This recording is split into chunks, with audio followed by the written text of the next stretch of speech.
Hello students, dictation 5 second बाद शुरू होगा।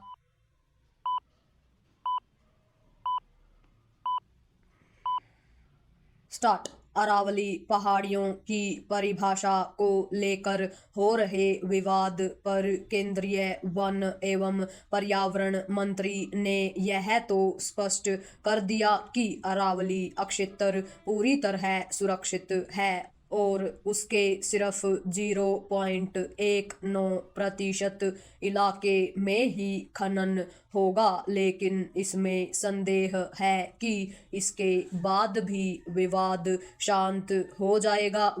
इसका कारण सुप्रीम कोर्ट के समक्ष पेश की गई वह रिपोर्ट है जो कहती है कि 100 मीटर से ऊंची पहाड़ियों को ही अरावली पर्वतमाला माना जाएगा।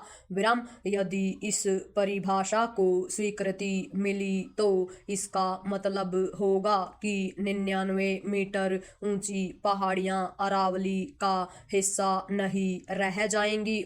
यदि ऐसा होता है तो आशंका है कि अरावली के बड़े अक्षेत्र में खनन का रास्ता साफ हो सकता है। उचित यह होगा कि इस आशंका को दूर किया जाए। इसके लिए यह स्पष्ट करना होगा कि क्या उक्त परिभाषा को मान्यता मिलने की स्थिति में भी अरावली के केवल 0.19% अक्षेत्र में ही खनन होगा। कहना कठिन है कि ऐसा ही है या नहीं, लेकिन यह आवश्यक है कि अरावली अक्षेत्र में एक तो सीमित खनन ही हो और दूसरे अवैध खनन को हर हाल में वास्तव में रोका जाए। यह एक तथ्य है कि तमाम रोक के बाद भी अरावली अक्षेत्र में अवैध खनन होने की खबरें आती रहती हैं।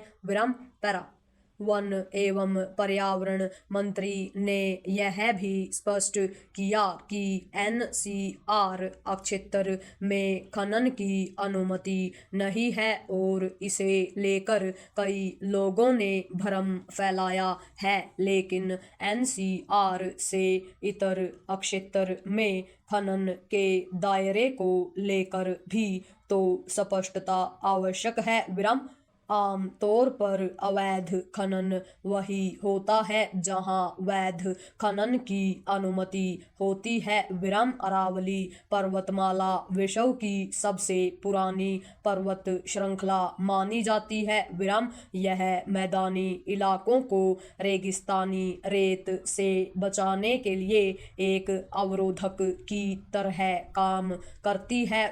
मान्यता है कि इस पर्वतमाला के चलते ही थार रेगिस्तान हरियाणा, राजस्थान और पश्चिमी उत्तर प्रदेश तक नहीं फैल पाया। अरावली की थार रेगिस्तान और शेष अक्षेत्र के बीच जलवायु को संतुलित करने और भूजल के प्रबंधन में भी अहम भूमिका है। चूंकि अरावली अक्षेत्र कई नदियों का स्रोत है, इसलिए उसमें एक सीमा से अधिक खनन कदापि नहीं होना चाहिए। इसलिए और भी नहीं क्योंकि अरावली के पहाड़ धूल भरी आंधियों को रोकते हैं और इस तरह प्रदूषण कम करने में योगदान देते हैं। क्या यह किसी से छिपा है कि दिल्ली एनसीआर के साथ साथ उसके आसपास की प्रदूषण की समस्या कितनी गंभीर होती जा रही है? चूंकि अरावली अक्षेत्र में चूना पत्थर, संगमरमर और ग्रेनाइट के साथ साथ लेड, जिंक, कॉपर और टंगस्टन जैसे खनिज भी हैं, इसलिए उन्हें पर्यावरण को क्षति पहुंचाए बिना हासिल करने के भी जतन किए जाने चाहिए। विराम अरावली को लेकर पर्यावरण और विकास में सटीक संतुलन बनाना सुनिश्चित किया जाना चाहिए। पूर्ण विराम।